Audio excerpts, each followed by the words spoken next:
Country superstar Jason Aldean and his wife Brittany have been vocal supporters of their friend and former President Donald Trump, with Jason now taking a moment from a recent show to react to President Joe Biden's disastrous debate performance recently, which even has some of his own political allies calling for him to step down. Now, in addition to Trump's clear debate victory, he also scored a massive legal victory in today's Supreme Court ruling, which ruled that he has immunity from actions taken in his official capacity during his presidency. Here's more. Jason Aldean isn't shy about his political beliefs, and his relationship with Trump is a testament to that. Aldean and his wife Brittany have been outspoken supporters of Trump for years. Their connection goes beyond politics, turning into a friendship. Aldean once said, quote, "Trump, like the guy or not, he was out there busting his butt on the campaign trail, talking to these people and putting it in layman's terms for them, listening to what they had to say." Aldean and his wife Brittany offered support to Trump after his recent conviction on 34 felony counts. In the midst of a recent vacation to Europe, they didn't hesitate to voice their opinions. Brittany called the trial a smear campaign and shared, "We love you, Donald Trump." And Aldean made his position clear as well, sharing an upside-down American flag, a sign of distress. He wrote, "Scary times in our country right now, man. When a former president of the United States gets treated like this by our justice system, what does that mean for the rest of us? If there was ever a time to speak up, it's now. Make no mistake, we are in trouble." A short time after that statement, the Aldeans also showed their support by launching a line of free Trump merchandise. And Aldean and his wife Brittany attended a New Year's Eve celebration at Mar-a-Lago, and Trump took a moment during the occasion to thank Jason and his wife Brittany for their support. He called Aldean a fantastic guy and spoke about his music. And just earlier today, former President Donald Trump received a major legal victory from the Supreme Court. According to the Associated Press, in a historic 6-3 ruling, the Supreme Court narrowed the case against him and returned it to the trial court to determine what is left of special counsel Jack Smith's indictment. The court noted that the president has immunity for official acts while in office. They wrote, "Under our constitutional structure of separated powers, the nature of presidential power entitles a former president to absolute immunity from criminal prosecution for actions within his conclusive and preclusive constitutional authority. And he is entitled to at least presumptive immunity from prosecution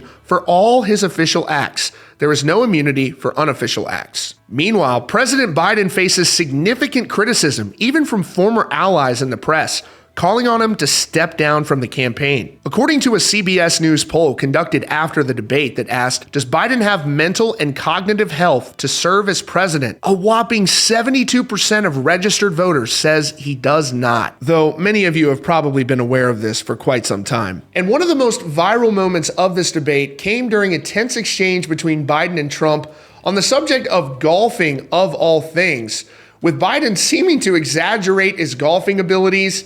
And this is exactly what Jason Aldean commented on during a recent performance over the weekend. Aldean responded to Biden's claim on the debate stage that he was a 6 handicap. He said, "So I'm assuming most of you guys play golf. The biggest issue I had was Biden saying he was a 6 handicap. Clearly that's the least of his worries." But Aldean also commented on the fact that he refused the Biden campaign's request to utilize his song, Flyover States. Here's what Jason had to say during the recent show. Now, this is Jason Aldean's reaction to the debate at a recent Rock the Country performance, which it appears those shows have been massive. I've seen a lot of people posting about how big the crowds have been there. Saw Travis Tritt talking about what a performance it was. So definitely seems like those of y'all that have been attending that have been having fun. Here is Jason reacting to this debate. Speaking of Biden, he asked to use this song during his campaign a few years back, and we just told him, "Nah, man, I don't think so." Here is my biggest issue with the whole thing. Where are my guys at? How many guys we got out there tonight? Where you at? So I'm assuming most of you guys probably play golf. The biggest issue I had was Biden saying he was a 6 handicap. I'm calling bullshit.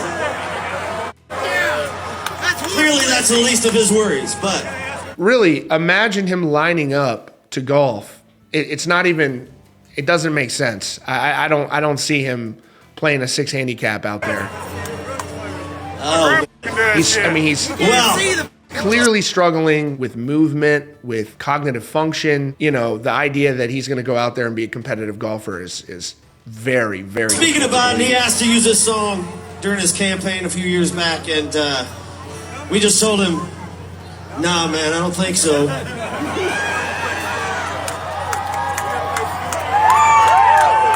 Hopefully you guys know this. We're gonna play it for you guys anyway. It's called Flyover States. Here we go. And in just a couple of weeks, Jason will pick up on that Highway Desperado tour in support of his latest album. You can check out dates on his official website. That is your latest update here from CountryCast. Be sure to subscribe with notifications on for your latest news and updates.